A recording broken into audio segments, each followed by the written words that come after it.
Hello all signs, this is your timeless gabay. Ano yung mga mensaheng dapat nyo malaman? Okay? So timeless reading ito kahit kailan makarating to sa inyong reading na to. Basta nakarating sa inyo, as long as nakaka-resonate sa inyo. Okay, at maraming salamat sa inyong patuloy na pagsuporta, pagsubaybay, sa mga nag-like, follow, subscribe. Grateful po ako. Malaking tulong yung inyong mga comments, like, share, super thanks, stars, yung mga nag-member, nag-avail ng subscription, yung mga nagpapa-private reading, yung mga hindi nag-i-skip ng mga commercial sa videos ko. Private reading, tingnan nyo na lang yung mga nakalagay na details sa description or pinakadulo or sa screen. Okay? Start tayo kay Aries. Ayan, Aries. Dito kayo titingin guys for your signs.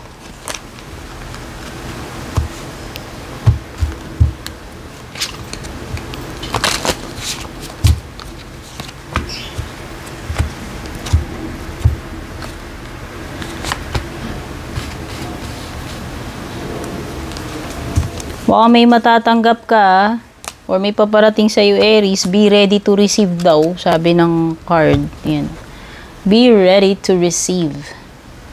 Whether it is ganap, pangyayari, sitwasyon, or bagay, kahit hindi material ito, basta maging open ka, maging handa ka sa kung ano man will come through or paparating. Yes, be ready to receive kasi meron kang abundance card, richness. Siguro maraming blessings ang paparating sa iyo. May abundance dito. Ayan, daming prutas. Ano ka ba? Nagnenegosyo ka ba ng fruits? O, baka ito ay maraming kita kasi may mga coins, no? So, material, mga pagkain, or kung hindi man sa mga blessings, may abundance, may pagbuhos dito eh. At meron kang full card reversed. Siguro wag ka munang magpadalos-dalos. Meron something dito na dapat hold back mo muna. Kasi only fools rush in. Ibig sabihin, angels fear to tread where fools rush in. Yung mga foolish lang daw yung nagra-rush in or pumapasok sa ganong sitwasyon. So, yan. Siguro aralin mo muna bago mo pasukin. Tingnan mo muna mga possible consequences or outcomes nitong papasukin mo bago mo siya pasukin. Huwag kang maging impulsive or reckless. Ayan. Okay? Next, we have Taurus. Sun, Moon, Rising, Venus, Signs, Cross Watchers. Ito na uli yung timeless gabay. Timeless, kahit kailan ito makarating sa'yo, walang expiration to. Tignan nyo na lang yung intro video para sa mga iba pang karagdagan detalye, lalo na sa private readings. Or yung umpisa or pinakadulo or mga nakasulat sa description. Wow! Taurus, mukhang may blessing pa parating sa'yo, oh. O meron bang house blessing? O ano naman ito, opening blessing, may mga papabendisyonan. Pero, grasya ito. Grasyang paparating. Parang mala Ace of Cups, no? O baka meron ka talagang marireceive na grasya. Or good stuff. Your intentions are not clear. May sinasabi dito. Ano ba tong intentions mo na ito? Hindi ka daw, siguro maging precise ka, yun ang ibig sabihin. May ipinagpipray ka ba? May mga gusto ka bang hilingin, sabihin? Kasi kailangan maging clear ka sa iyong intentions. Specific, kumbaga, kailangan mong maging specific. Sabihin mo directly. What do you want? What are your true intentions? Okay, you could be dealing with a Libra, may Justice card. Cause and effect. Okay, so good or bad karma ito, but I think it is good karma kasi you have blessing card na may marireceive kang mabuti, maganda, grasya, tas nakatayo yung justice mo. Pwedeng mga legal matters o baka may mga inaasikaso kang legal matters. Anything na ginawa na may katapat na epekto, consequence, bunga. Okay? Cause and effect. O doing what's right. Gawin mo kung ano yung nararapat, Taurus. Kailangan ding magkaroon ng balancing judgment or fair judgment dito. Hindi yung kumbaga walang kinakampihan. Truth. O maging maging honest ka, diretso, yun nga, prangka, yung sinasabi dito eh. Kailangan mong maging clear sa iyong intentions or sa kung ano may gusto mong sabihin, i-express.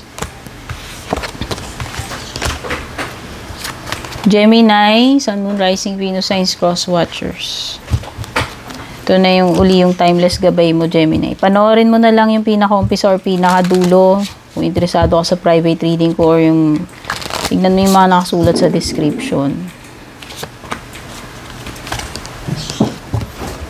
Gemini, number 22, plan.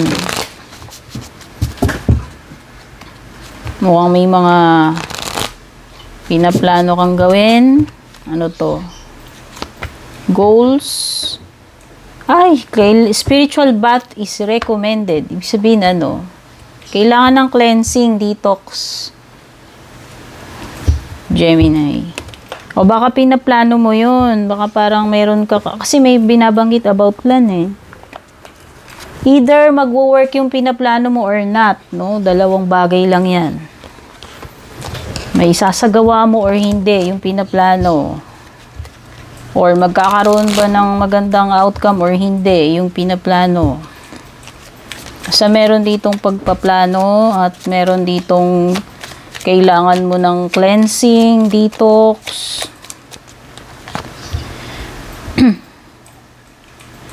Eight of Swords.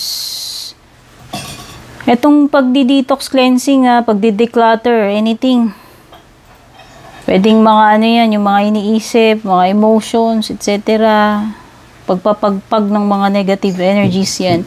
Eight of Swords, you could be dealing with yourself, Gemini, or another Gemini. Ayan i-release. Ito, may mga pagre-release na naman dito sa card mo. I-release mo specific yung mga limiting beliefs na meron ka. Take back your power. Yun yung mga sinasuggest dito. Okay? At kung mawala ka dito sa isang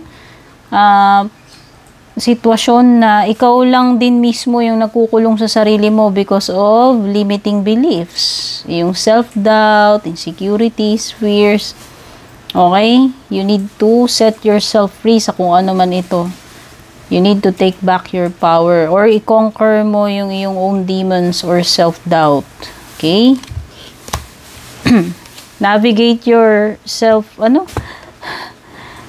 mag-navigate ka paalis dyan sa ganyang sitwasyon. Yan. Tagalogin na lang natin. Next, Cancer. Sun, Moon, Rising, Venus, Signs, Cross Watchers. Ito yung timeless gabay mo. Panoorin mo na lang yung pinaka-umpisa or pinaka-dulo or pakitignan yung mga nakasulat sa description para sa ibang details, especially sa private reading. Departure, meron bang mag-abroad, alis, may paglipad dito. Baka naman yung departure na yan ibig lang sabihin yan, umaangat ka na, Cancer, or nakakaalis ka na sa isang negative situation, or nagle-level up ka, or napopromote, kasi may parang pag-angat, paglipad Okay? Baka merong aalis. Literal na lilipad, sasakay ng eroplano. Now is the time. Go, go green light. Go for it, now is the time. Senyales yan, signal sa iyo. Ito yung tamang time para umalis ka dyan. Ayan, Ito na yung moment mo na umangat, lumipad, umalis. Ano pa? May Libra energy. Oo, kasi ano tagal mo nang na-stuck dito sa situation na to. So, now is the time para gumawa ng paraan. Now is the time para umalis dito sa kinasasadlakan mo. Kung ano ka dyan, na-stuck ka dyan, naging stagnant ka ng matagal. Oh, masyado ka ng naging matahimik, wala masyadong ganap, walang activity, dormant, no? Para kang nag-hibernate. So, it's time na magising ka na, it's time na to take action. Okay?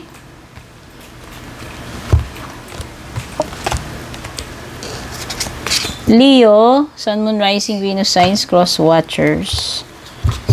Ito yung iyong timeless gabay, Leo. Panoorin mo na lang yung pinaka-umpisa or pinaka-dulo. Or yung mga nakalagay sa description kung interesado ka sa private reading and etc. Lahat ng details nandyan.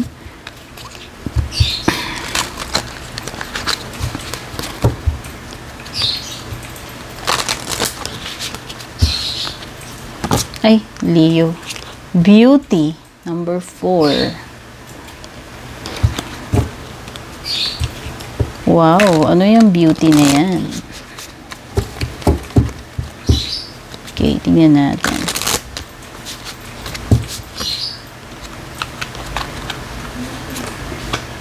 Not enough energy is put into this. Okay.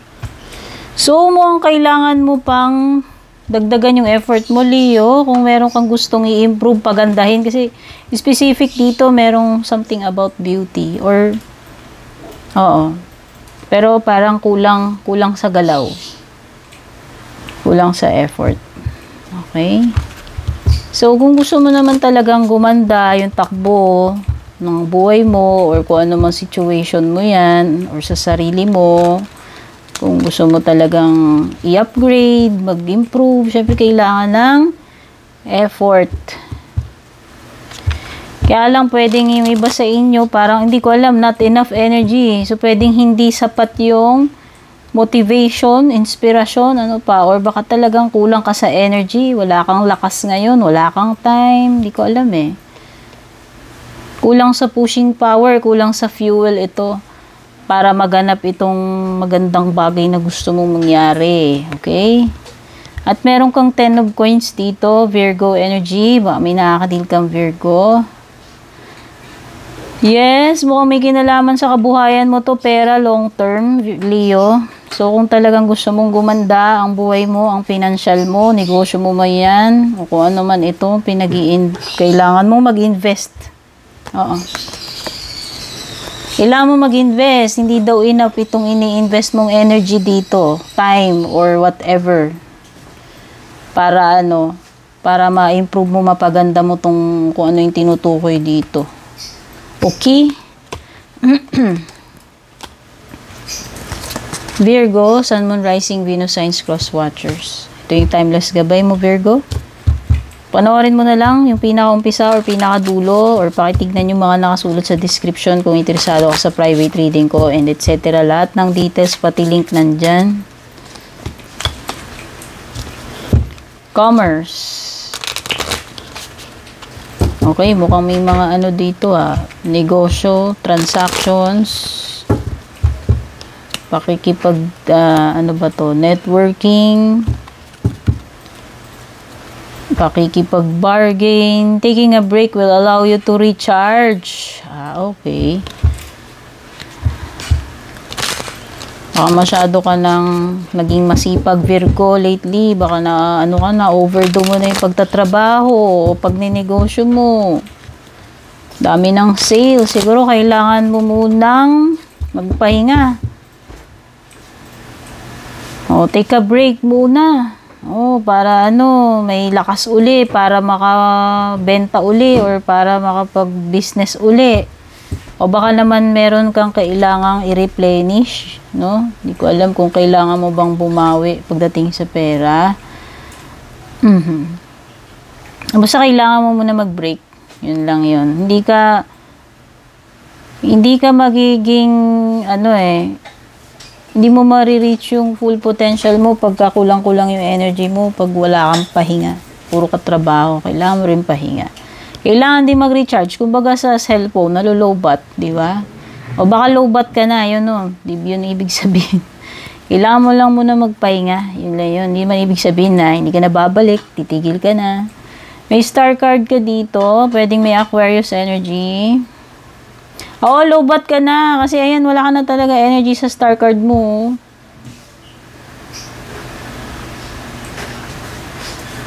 Pwedeng yung iba dito, nauubusan na ba kay ideas, nawawala ng inspirasyon, feeling hopeless, o baka nagkaroon ng burnout. Kaya siguro pag nagpahinga ka, magbabago yun. Kailangan mo lang munang mag-replenish, mag-recharge. Virgo, mag-take a break ka. Tignan mo, mag-iiba yung mga bagay-bagay. Mag-iiba yung energies. Okay, ano man tinutukoy neto, kahit hindi ito about business. Kasi parang may something dito about health. Baka importante yung health mo rito. Okay? O baka naman sa medical field kayo. Para kasing sa medical yan eh. Libra, Sun, Moon, Rising, Venus, Signs, Cross Watchers. Ito yung inyong timeless gabay. Kahit kailan nyo ito mapanood, kahit kailan makarating sa inyo itong reading ko na to. Panoorin mo na lang yung pinaka-umpisa, Libra, or pinaka-dulo, or yung mga nakasulat sa description kung interesado ka sa private readings ko, and etc. Lahat ng detalye, pati link nandyan. Okay? Wow, ito yung nahulog, Libra. Chance! Okay, baka opportunity to, or swerte. Kasi mabibigyan ka ng chance eh.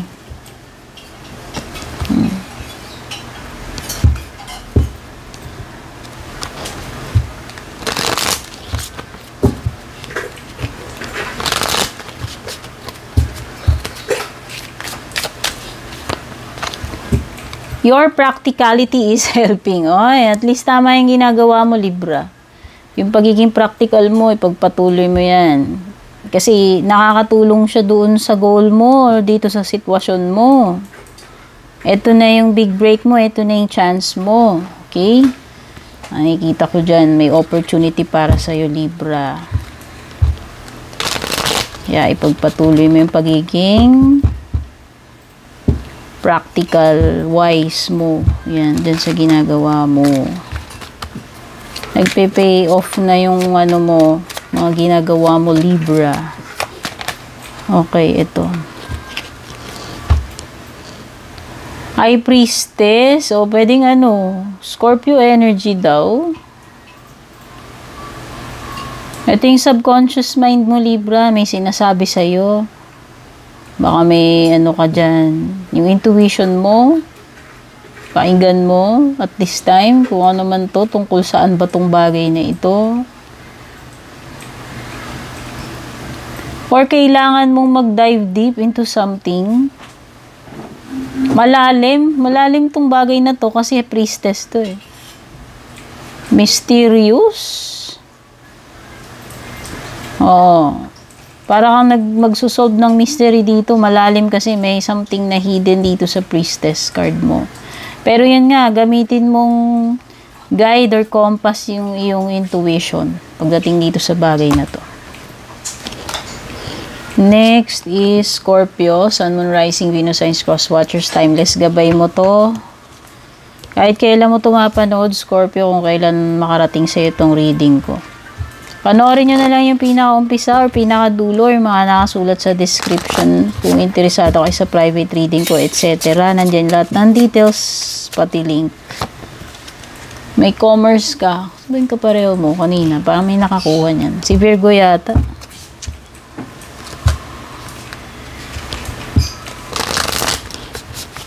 May negosyo ka ba, Scorpio? O, mukhang pakikipag-negotiate yan.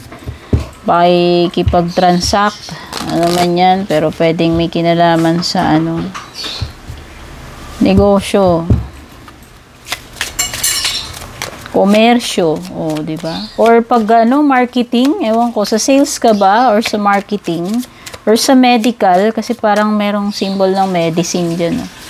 So, hindi ko alam to. Medrep ka ba? Consultant?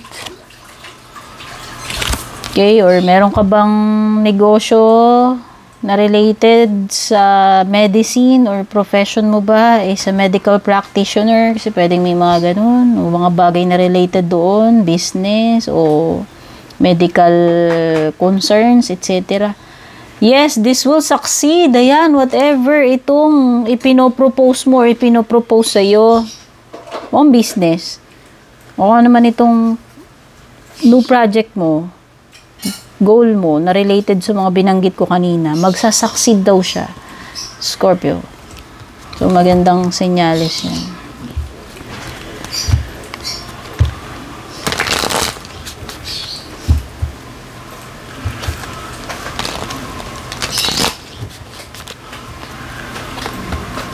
Third card mo is the Tower. O either Aries or Scorpio yung nakaka-deal mo. Baka may kapareho ang Scorpio.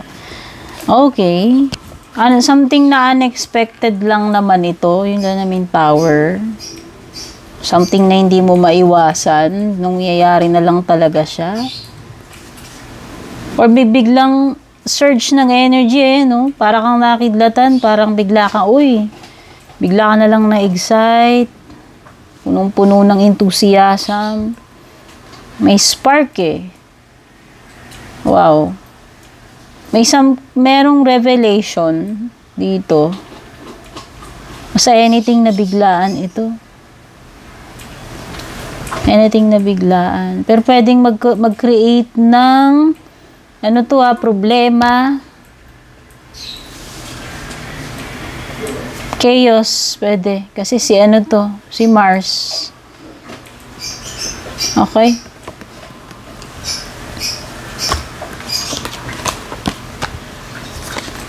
Sagittarius, Sun, Moon, Rising, Venus, Signs, Cross Watchers. Ito yung timeless gabay mo.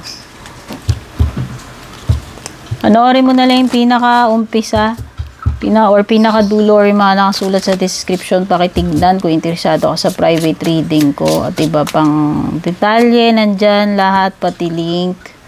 Meron kang desert island. Okay. Parang isolated tong lugar na to. Teka lang, tignan pa natin yung mga katabing cards. Ayan, pagiging isolated. Whether ina-isolate ka nila or ikaw mismo, ina-isolate mo yung sarili mo.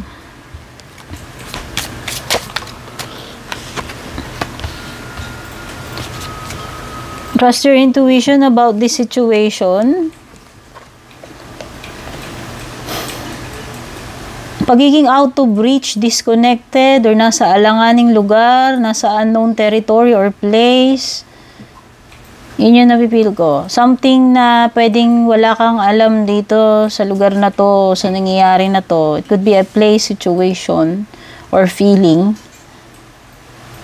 Pero ang sabi doon, kung halimbawang naliligaw ka nga, if ever na hindi mo alam yung next na gagawin mo, asang ka na, parang tipong naliligaw ka, nasa unknown, parang hindi mo alam yung mga kung ano yung mga next na pwede mangyari or saan ka tutungo. Trust mo lang intuition mo. Sagittarius, yun yung sinasabi rito. 9 of Coins. 9 of Coins. So, pwedeng may Virgo energy. Wow, sabi dito ito na raw yung mga rewards ng iyong labor na paparating. Okay, may abundance na paparating. Pagiging self-sufficient, independent, successful. Okay, pero parang may energy talaga ng pagiging detached, isolated. Kasi dito sa island, tapos meron ka rin dito sa 9 of Coins mo. Okay, kung yung iba naghihintay kayo ng freedom, eto na yon, magagawa nyo na yung gusto nyong gawin or makakalaya na kayo kung from something, kung ano man yan. You are on your own ngayon. Pwedeng solo mode, single. Pagiging single, pwede rin. Capricorn, Sun, Moon, Rising, Venus signs or cross watchers. Ito yung timeless gabay mo. Kahit kailan mo mapanood to, kung kailan makarating sa itong reading ko, hindi to nag-expire, Capricorn. Panoorin mo na lang yung pinakaumpisa or pinakadulo para sa mga tungkol sa private reading at iba pang details or yung mga nakalagay sa description dyan, pakibasa na lang. Ay, may betrayal, Capricorn. May ahas. Nakadila pa, o diba? Sino kaya yan? Ulupong na yan. Tingnan natin, baka may clue. Siguro yung lilitaw na zodiac sign mamaya, tingnan natin. Baka yun yung ulupong. Okay, ito ay patibong, harm, kakumpetensya, kalaban, karibal, temptation, traidor energy. Alam nyo naman lahat ng qualities ng ahas eh. Pero pwede kasing tinutukso ka ng ahas na gumawa ka ng ganito, ganyan. Ayan, mahulog ka sa temptation, ano? Okay.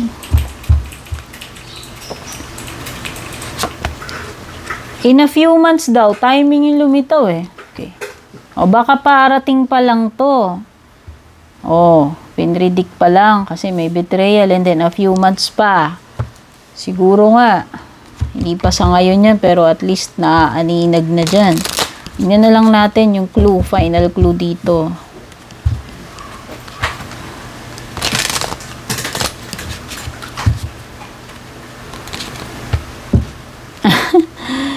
Pwedeng Taurus, Virgo, Capricorn, nakapareho mo yung ahas. Or aahas sa'yo. Kasi ayan, may mga ilang buwan pa eh. So, advance siguro to lumitaw. Okay? Taurus, Virgo, Capricorn, yung mga signs na meron dito. Aray ko. So, parang wala. Parang feel ko ghosting. Or isang pagkakamali. Hindi ko alam kung sa pag-ibig to kasi general reading naman to, Capricorn eh. Basta importante dito, pwedeng may pagkakamali at dapat matuto ka doon sa mga pagkakamali na yan. Kung tao man yan or kung ano mang decision o action mo.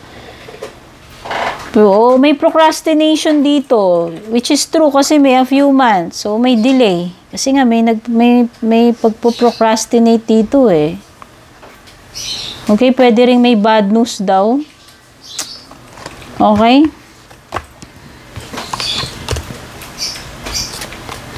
Aquarius, Sun, Moon, Rising, Venus, Signs, Cross Watchers, ito yung timeless gabay mo.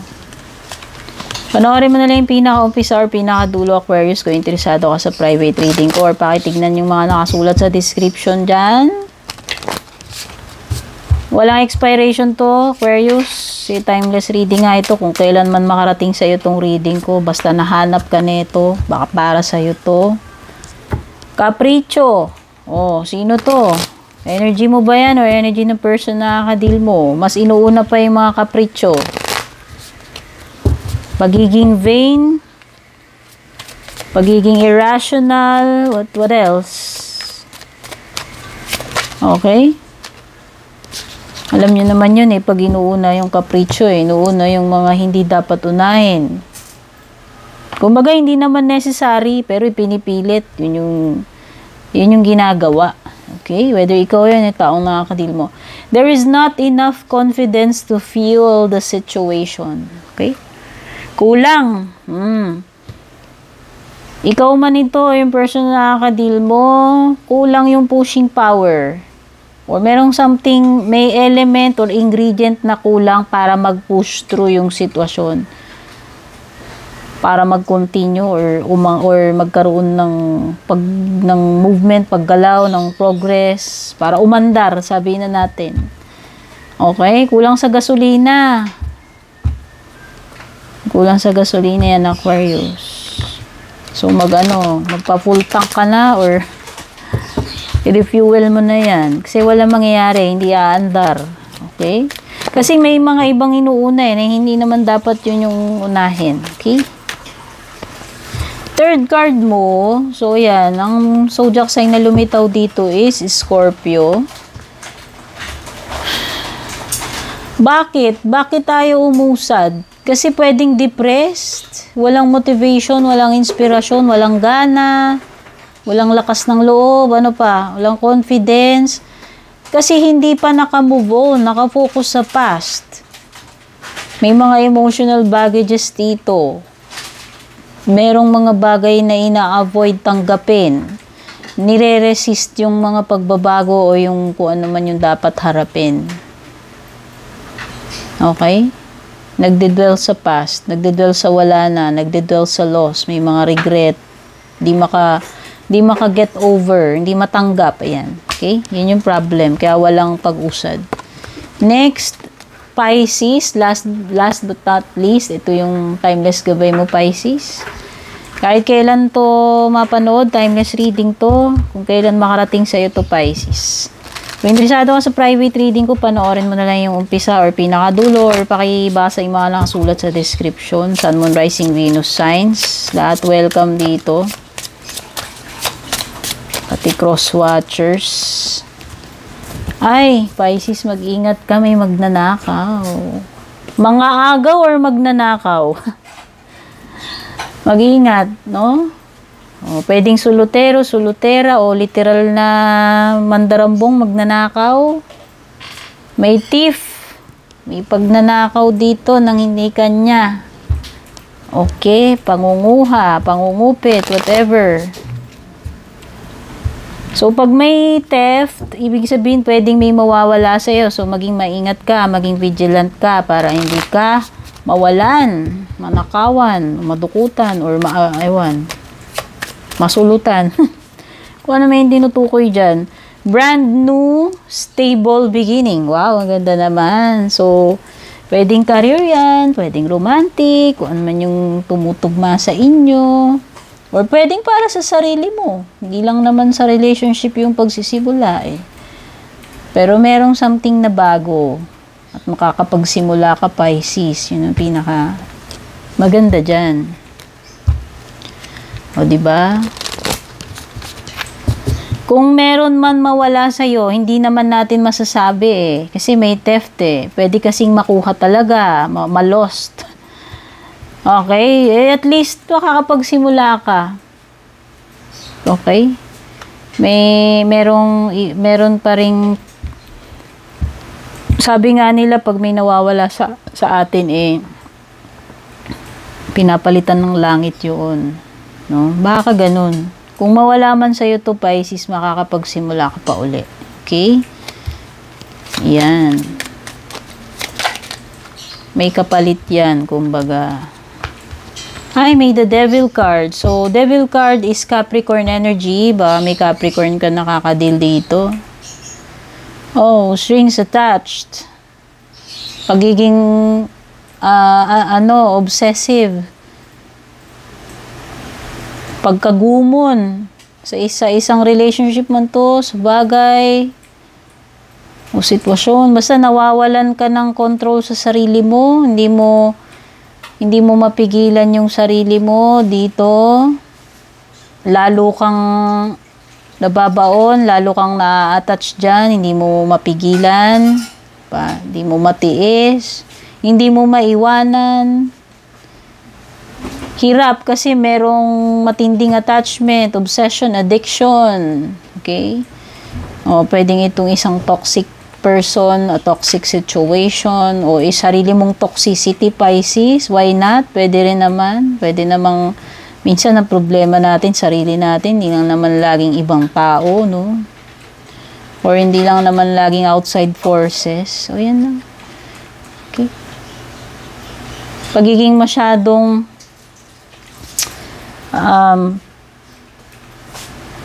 masyado kang nag-i-indulge, nag-i-give in sa mga excessive to eh, mga bagay na alam mo namang makakasama or unhealthy para sa iyo.